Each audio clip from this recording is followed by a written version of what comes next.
Saludos a todos, bienvenidos a esta sexta sesión del curso de fisiología.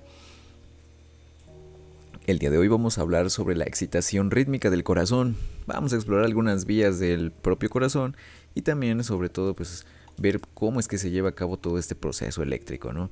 Ya habíamos adelantado en las clases anteriores que estos procesos precisamente son dirigidos por algunas cuestiones meramente nerviosas. Sin embargo, pues al final la contracción es todo un complejo, ¿eh? No solamente es cuestión de electricidad, también es cuestión de otros componentes también, como los electrolitos.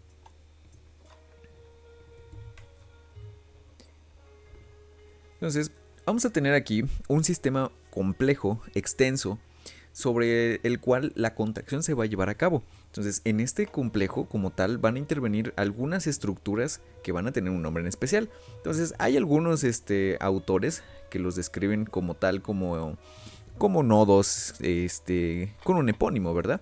Entonces, ahí tenemos el nodo sinusal, que es el que va a iniciar el impulso cardíaco y actúa como marcapasos. Evidentemente este nodo sinusal pues también es receptor del sistema simpático y parasimpático, como vamos a ver más adelante. Las vías como tal, simpáticas y parasimpáticas, tienen un papel fundamental en la regulación autónoma de la contracción cardíaca. Sin embargo, todas son dependientes de forma inicial por el nodo sinusal. Digamos que aquí el mandamás en el corazón es el nodo sinusal. Entonces no hay mucho que pedirle a este nodo. Realmente el hecho de que el nodo sinusal sea el que manda, pues no da lugar a que nunca falle, ¿verdad? De hecho, por eso es que se estudia, ¿no? Si el nodo sinusal fallara, pues ahí tenemos muchas de las arritmias letales que como médicos estamos obligados a conocer y sobre todo saber cómo intervenir, ¿no? En determinado momento, sobre todo de urgencias.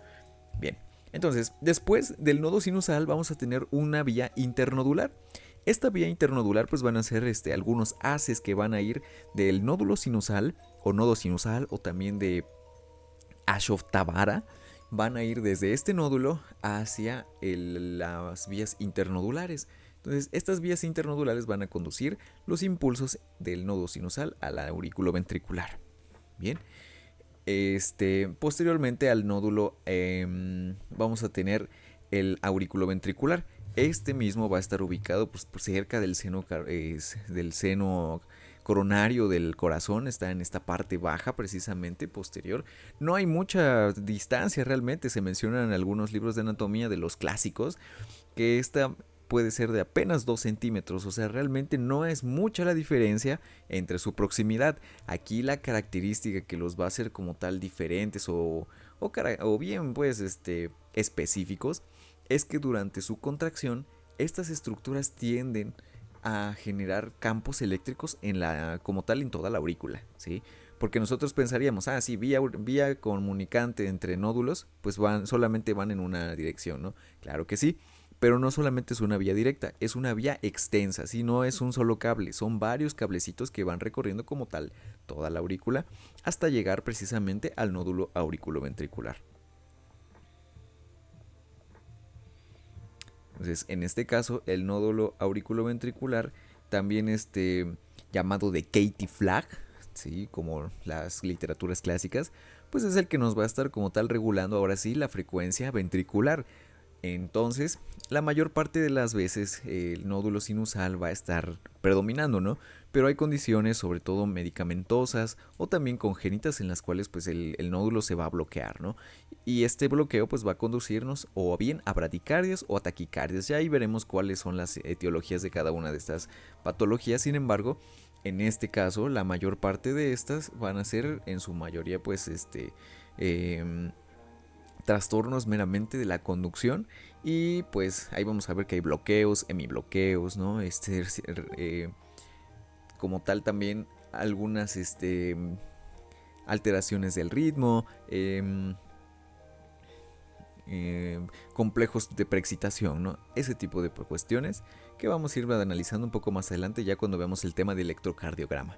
Bien, entonces el sistema ventricular, una vez que llegamos seguimos ahorita todavía con la vía, nos quedamos que había un nódulo auriculoventricular. Después de ese nódulo auriculoventricular vamos a tener un haz auriculoventricular que va a conducir los impulsos hacia los ventrículos, ¿sí? Son muchas fibras como tal de nerviosas que van a ir desde ese nódulo auriculoventricular hacia las ramas del haz de His. Como tal, ese haz de His pues se puede llamar izquierdo o derecho dependiendo en qué lugar nos encontremos.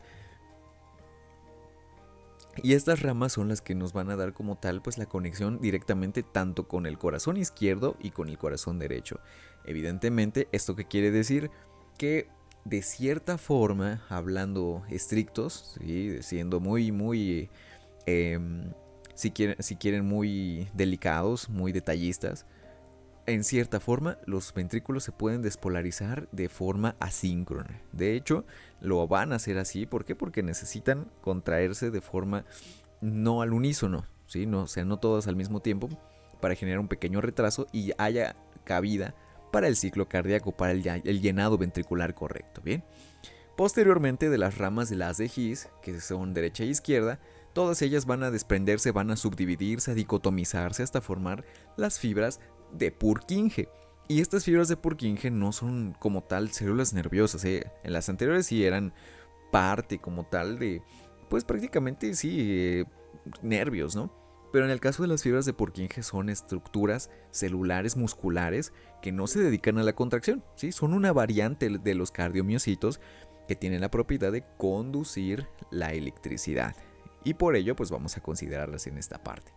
Entonces estas fibras de Purkinje van a conducir la electricidad, el impulso nervioso, a cada una de las fibras, ¿sí? A cada una de las fibras, no solamente a secciones, a cada una.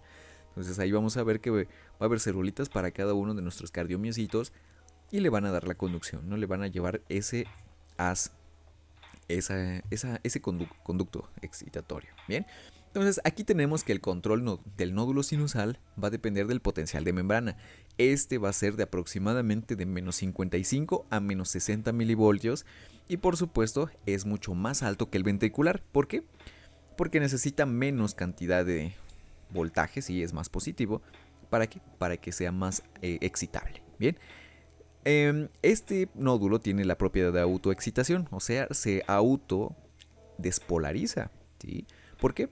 Porque la pérdida lenta del sodio en su citoplasma aumenta el potencial hasta menos 20 milivoltios y esto va a hacer que se activen los canales de calcio. Entonces el hecho de que sea más positivo pero menos negativo, ¿sí? Si me van entendiendo, o sea, tiende más a ser más reactivo, su umbral es más bajo y por lo tanto los pequeños potenciales de acción pueden desencadenar la liberación de canales de calcio. Ya habíamos visto que el calcio en las estructuras sarcoméricas pues tiene una gran importancia porque gracias a estos se despejan los espacios de la tropomiosina para que se dé el golpe de poder. Entonces, este ciclo de autoexcitación se divide en tres fases. La primera es la pérdida lenta del sodio que aumenta el potencial de membrana. La segunda fase es la activación de los canales de tipo L o lentos a menos 40 voltios, como tal, menos cantidad de voltaje. Y por lo tanto, en la fase 3 va a haber apertura de los canales de potasio para una repolarización. Y como tal, este es el ciclo de autoexcitación: pérdida de sodio, activación de canales de tipo lento de calcio y por lo tanto entrada de potasio o apertura de canales de potasio para la repolarización. Entonces realmente no es tan complejo si lo vemos desde una perspectiva rápida, porque esto pasa en milisegundos como tal y que son como tal los eventos que vamos a ver en el electrocardiograma. Luego vamos a tener unas vías internodulares, una anterior, una media y una posterior. Cada uno de estos pues tiene un nombre en específico, ¿no? El nodo de Bachmann, Weckermann y Torel respectivamente, ¿no? Bachmann posterior, Weckermann anterior y Torel medial. Sin embargo, pues estos realmente no tienen una función más allá de conectar los nódulos auriculoventriculares e interventriculares y con ellos pues se llega como tal se establecen vías accesorias cuando llegan a fallar, ¿no? Cuando se establecen lesiones o cuando hay malformaciones, ¿no? En este caso pues no es normal encontrarlos o verlos, pero si hay algún trastorno de la conducción, hay algún infarto, alguna enfermedad que traiga como tal bloqueos o arritmias, pues estos van a ser los culpables en ese sentido de la conducción auriculoventricular sobre todo, no no supraventriculares, es de conexión. En la conducción auricular vamos a tener que hay una banda interauricular anterior, también llamada fascículo de Bachmann, lo que mencionábamos, y este va a conducir los impulsos de la aurícula derecha a la izquierda. Entonces, de derecha a izquierda. Y esto va a hacer que la velocidad de conducción sea más rápida en el músculo auricular de lo normal. Por lo tanto, pues vamos a encontrar ahí un aumento de la velocidad en la conducción auricular principalmente, de manera inicial. Posteriormente, pues se van a conectar con el nódulo auriculoventricular. Entonces, ese nódulo auriculoventricular nos va a servir sobre todo para una cosa, y ahí está en el número 1. Va a ayudar a que el impulso o el potencial de acción se retrase, ¿sí? Y esto es importantísimo para la contracción cardíaca.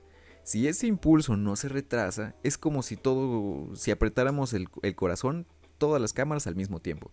Entonces ni se van a llenar, ni se van a vaciar por completo, o al contrario, podrían explotar de tan mala contracción. Entonces, este retraso fisiológico es el que permite el vaciado auricular antes de que la contracción ventricular se lleve a cabo. Y por lo tanto, si la aurícula se vacía, la aurícula se vacía a los ventrículos, entre más vaciado auricular exista, mayor volumen ventricular va a haber. Y por lo tanto, eso es lo más importante que puede tener el nódulo auriculoventricular. Por eso es que existe, para eso, para retrasar un poco la conducción y por lo tanto se llenen los ventrículos al momento de la eyección ventricular como tal.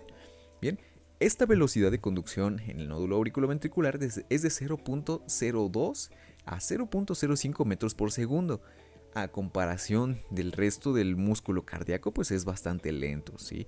Entonces, gracias a esta breve pausa también podemos escuchar dos sonidos cardíacos, ¿no? El retraso es precisamente lo que nos permite que esas válvulas se abran y otras se cierren a la vez. Entonces, gracias a esto, pues podemos encontrar un ciclo cardíaco como tal. Si no, solamente sería literalmente como si fuera un marcaje, ¿no? Un solo golpe, ¿no? Pam, pam, pam. No un pam, pam, pam, pam, pam, pam.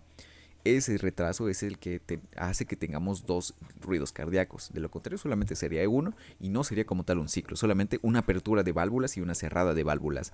Cosa que pasa en algunos insectos donde no tienen como tal cámaras, ¿eh? Entonces, esas son las características de esta misma. Y por lo tanto, las membranas de este nódulo auriculoventricular son menos negativas y tienen pocas uniones en hendidura. Las uniones en hendidura son las que permiten la comunicación, ¿eh? Eso también es muy importante al momento de establecer canales iónicos, ¿sí? Porque las células se comunican precisamente con esos canales y si no tienen tantos canales de comunicación, pues por eso también la velocidad de transducción, de conducción, pues va a disminuir. Entonces aquí tenemos una escala de cómo va avanzando ese impulso eléctrico a lo largo del tiempo. Entonces la descarga inicial va a ser en el nodo sinusal. Aquí es donde empezamos. Posteriormente, a los 0.03 segundos llegamos a la vía auriculoventricular, ¿sí? Como vemos, pues realmente son 0.03 segundos de retraso, ¿sí? No llega de inmediato, por eso es lo que veíamos. Y esos 0.3 segundos de retraso son los que van a hacer que nuestro ciclo cardíaco sea apropiado. Posteriormente, al punto 12 segundos tenemos el haz auriculoventricular, la llegada al haz auriculoventricular, y con ello pues se alcanza como tal las fibras, ¿no? Empiezan como tal a despolarizarse algunas fibras del corazón, sobre todo en la zona septal, ¿no? Y por último, en el tabique ventricular es donde llega primero precisamente ese impulso a los 0.04 segundos posteriores a la llegada del haz, a la transmisión del haz de His, ¿eh? Cuando vean haz es el haz de His. Y tabique ventricular pues es lo último que se va a despolarizar. ¿Para qué? Para que lleguen directamente hacia los cardiomiocitos y la contracción ventricular, que es precisamente la medida del complejo o del intervalo PR, ¿sí? De la despolarización auricular a la ventricular, o sea, de la P al QRS. Este sistema de haz-Purkinje tiene una velocidad de conducción un poco más alta, mucho más alta que la anterior, ¿eh? Es de 1.5 a 4 metros por segundo, 6 veces más rápida que el músculo cardíaco normal. En este caso, ahora sí vamos a encontrar uniones en hendidura. Y estas famosísimas uniones en hendidura no son otra cosa más que la comunicación intercelular gracias a los discos intercalares, que son zonas de los cardiomiocitos donde estos se unen unos con otros para formar precisamente un sinsitio funcional, y esto es lo que permite la transmisión rápida de la información. Entonces, esta separación de sinsitios hace que precisamente, además de que haya un retraso fisiológico, pues se lleven a cabo algunos fenómenos, ¿no? Y parte de este sinsitio también son estructuras anatómicas como la barrera fibrosa. Esta barrera fibrosa no es otra cosa más que un anillo de tejido conectivo denso regular que está formando precisamente el esqueleto precisamente de las aurículas, sobre todo de las válvulas. Y esta barrera fibrosa pues no es tan conductora, y gracias a ella pues también se retrasa un poco la conducción. Es como si pusiéramos un pequeño plástico entre la conexión de una computadora a la luz eléctrica, ¿no? Se va a retrasar, por supuesto. Bien, y del haz auriculoventricular hay una única conducción entre la aurícula y ventrículo. Entonces realmente esa es como tal la separación, las barreras fibrosas y los haz auriculoventriculares, a los haces. La transmisión en el músculo cardíaco va en cierto sentido, va de endocardio a epicardio, ¿sí? Entonces, la transmisión del músculo cardíaco va a iniciar en la propagación de las fibras de Purkinje, sobre todo en la zona endocárdica, ¿sí? Entonces, la actividad eléctrica va de adentro, desde profundidad hacia afuera. Luego se va hacia el miocardio, o sea, todos los músculos cardíacos, a los cardiomiocitos uno por uno, y por último a la parte superior o la parte más externa del músculo cardíaco, que es el epicardio, ¿sí? Prácticamente ya ahí rodeándose con el pericardio, ¿no? En esa zona precisamente, donde ya pierde como tal esa conductibilidad eléctrica y que la limita en su movimiento.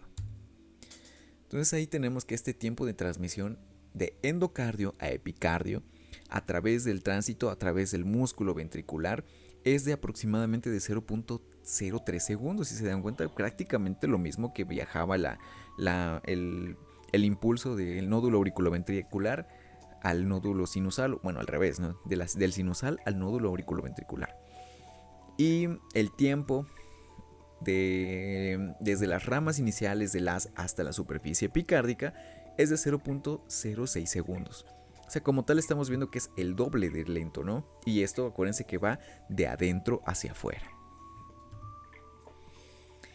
Entonces, ahora sí, yéndonos como tal a la definición de marcapasos, el marcapasos cardíaco se define así porque realmente tiene la función de ir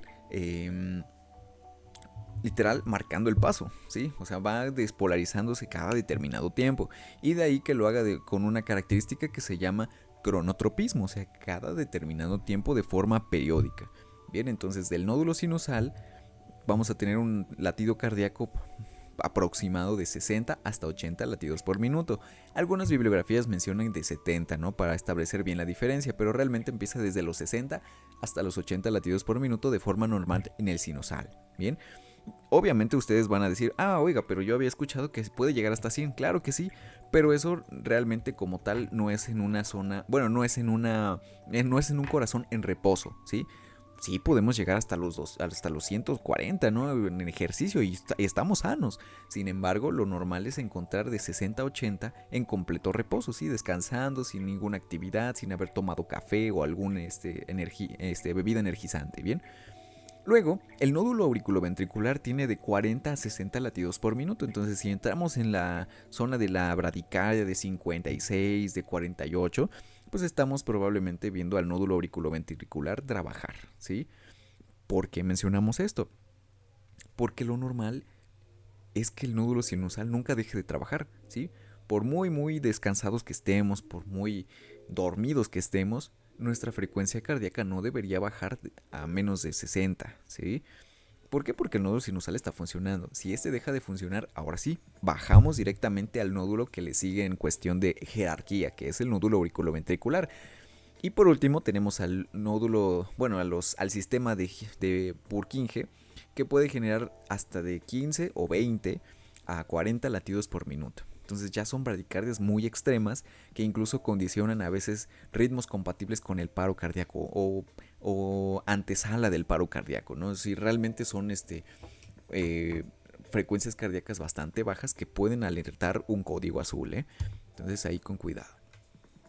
Entonces, ¿por qué domina aquí el nódulo sinusal? En primera, porque tiene una repolarización sincronizada con los tejidos que van a repolarizarse más o menos al mismo tiempo. Después, la mayor frecuencia, ¿sí? Su descarga es mucho más frecuente y por lo tanto, acuérdense del umbral, si se supera ese umbral, pues se despolariza la célula y no le está preguntando si quiere o no, simplemente lo hace, ¿no? Se rompe el umbral, se sobrecarga y listo. Llegamos a una contracción, ¿no? Al todo o nada. Por eso aquí dice eso de mayor frecuencia. Entonces, el que se despolariza antes es el que gana.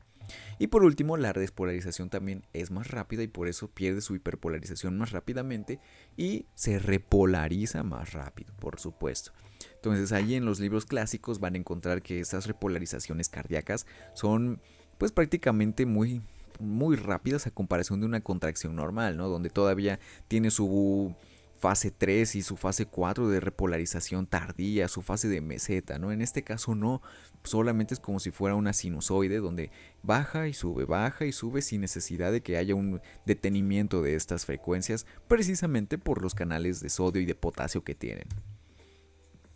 Entonces también puede existir marcapasos ectópicos ya como tal en la aplicación médica y estos se van a definir como tejidos cardíacos que pueden desarrollar una frecuencia rítmica más rápida que el nodo sinusal. O sea, lo normal es que el nodo sinusal, les digo, actúe. Sin embargo, cuando este no está presente o cuando hay marcapasos ectópicos, pues estos van a estar queriendo mandar y se van a estar contrayendo pues de forma descontrolada, ¿no? Y por lo tanto pueden darnos taquicardias, ¿no? Cosa muy frecuente en los síndromes de preexcitación, que eso es lo que sucede. Y luego hay localizaciones ectópicas como tal o localizaciones más frecuentes, ¿no? Y estas van a ser en las zonas cercanas al nódulo auriculoventricular o a las porciones penetrantes de los haz de His, ¿no? El auriculoventricular.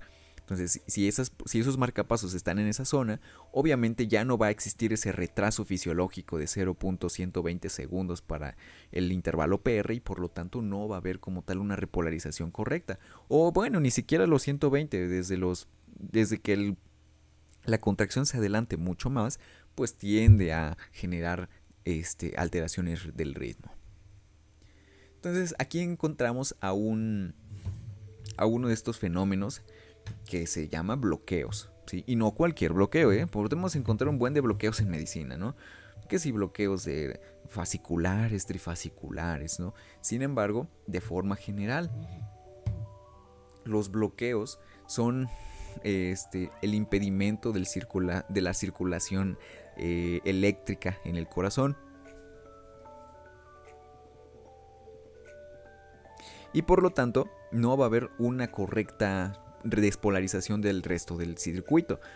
Entonces, en este caso, los bloqueos pueden generar arritmias cardíacas letales, ¿sí? Podemos caer en paro, podemos generar fibrilación auricular, fibrilación ventricular, y estos fenómenos pues no son nada agradables, ¿sí? Son como tal a veces criterios de urgencia médica. No todos los bloqueos, ¿eh? Ahí vamos a encontrar diferentes, hasta 4 tipos de bloqueos. Algunos autores mencionan 5, pero la mayor parte de estos bloqueos, pues los primeros grados pues son insensibles, ¿no? No hay tanto problema. En el caso del segundo grado, ahí sí ya es necesario intervenir porque pueden generar arritmias letales y como tal, pues el paro cardíaco, ¿sí? Como tal. Entonces las consecuencias es que las aurículas van a latir anormalmente y los ventrículos van a estar latiendo hasta de 15 a 40 latidos por minuto. Entonces los retrasos de esta contracción van a ser constantes y esto puede ocasionar que haya una bradicardia importante donde pues precisamente de 15 a 40 latidos por minuto se le llama síndrome de Stock-Adams, en el cual se pierde la conciencia, el estado de conciencia del flujo cerebral, y esto se le atribuye a la bradicardia grave que se puede encontrar, ¿sí? Y esto es en el caso opuesto, ¿no? Les mencionaba, hay arritmias que pueden ser taquiarritmias, o sea, son más rápidas, más de 200 latidos por minuto, pero en este caso es lo contrario. En lugar de que se generen taquiarritmias, son bradiarritmias. Entonces, ahora sí, vamos con la parte un poco más aburrida de esta sección, ¿no?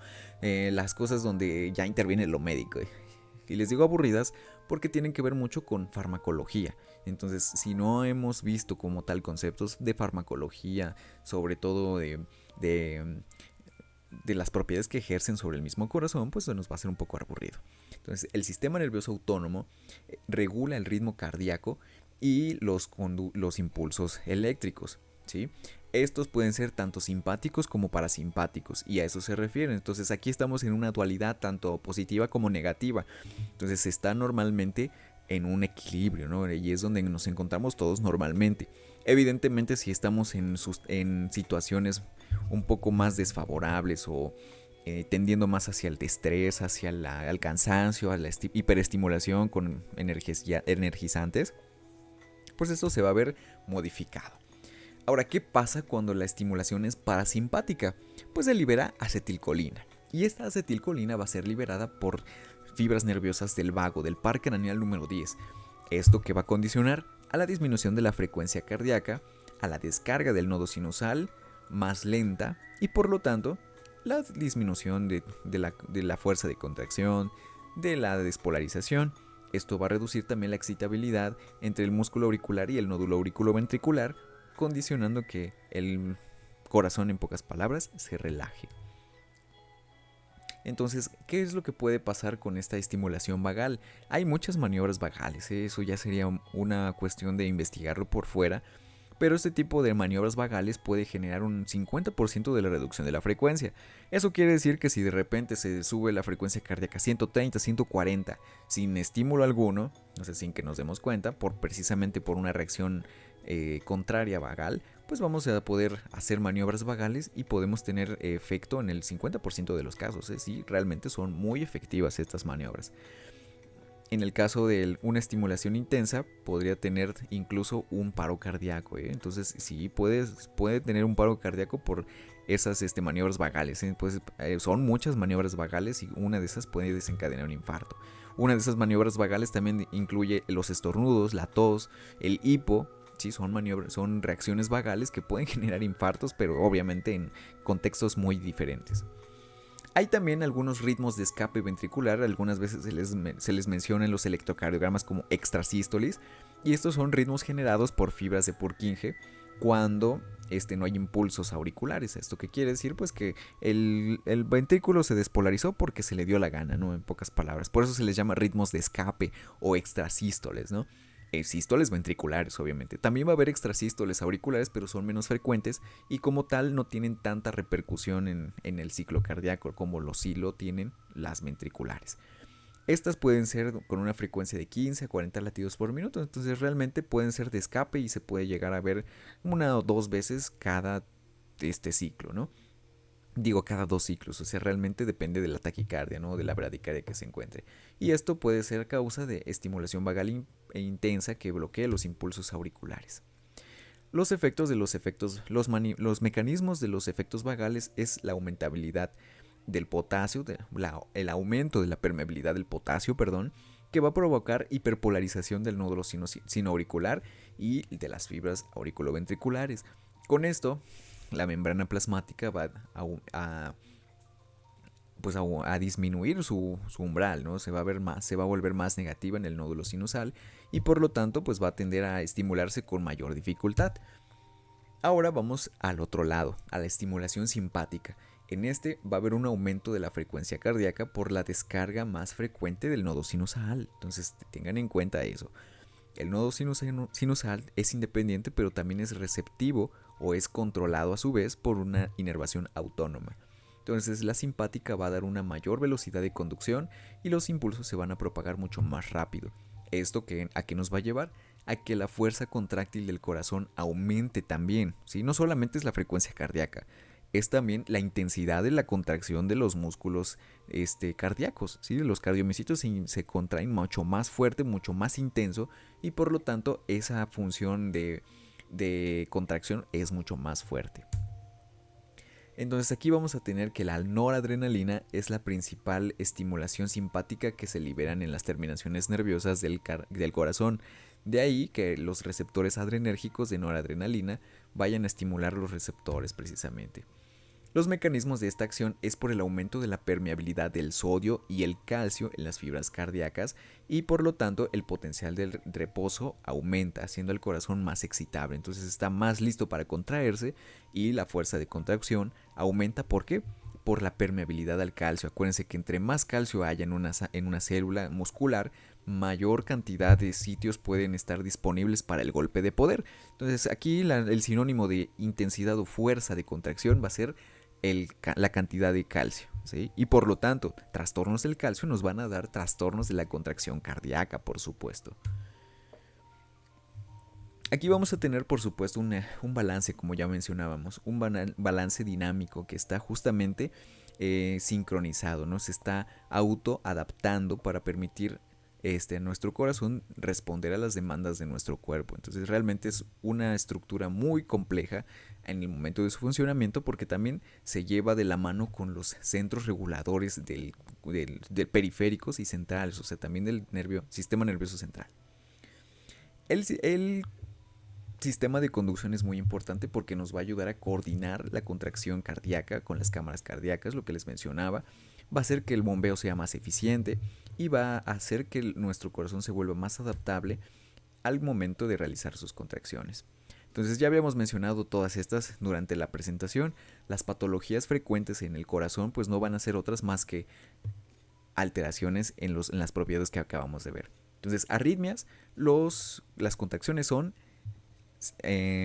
irregulares, ¿sí? No son periódicas. El ritmo no está como tal establecido, ¿sí?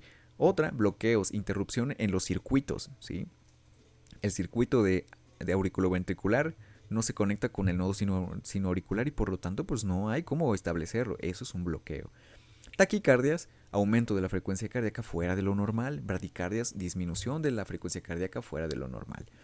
El diagnóstico, por supuesto, es con un registro electrocardiográfico, únicamente con eso. Obviamente se puede llegar a diagnosticar una arritmia como tal con un estetoscopio, por supuesto que sí. Sin embargo, establecer el diagnóstico como tal etiológico, o sea, descubrir dónde está la alteración, solamente se puede realizar con un electrocardiograma de 12 derivaciones. Algunos bueno, sobre todo las guías actuales establecen que el monitoreo Holter también es uno de los criterios diagnósticos más sensibles, más específicos incluso. Sin embargo, pues un electro en el momento de que se esté teniendo este tipo de alteraciones, pues como tal nos va a dar el diagnóstico. Y el tratamiento, pues para todo lo que tiene que ver con arritmias y conducción, pues evidentemente va a ser el reemplazo de ese marcapasos, ¿no?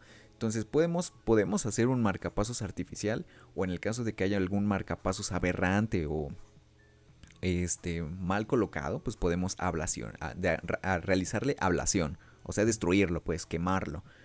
Y con eso se cierra la patología. Entonces, lo importante de esta presentación, de hecho, es de las más complejas y las más bonitas, porque ahí entramos en cuenta de que la fisiología no solamente es conocer las potenciales de membrana, sino como tal, verle una utilidad al momento de ver pacientes, que ese es nuestro trabajo precisamente, y darnos cuenta de que es un sistema muy complejo, un sistema que tiende a estar en constante adaptabilidad y la importancia clínica pues es crucial, ¿no? O sea, no lo vean desde un punto de vista, si quieren, quirúrgico, ¿no? O en consulta, sino que en una urgencia precisamente de parada cardíaca, perdón, hacer el diagnóstico como tal de la etiología o el tipo de arritmia que tiene una persona va a hacer que el tratamiento varíe extraordinariamente mucho, ¿sí?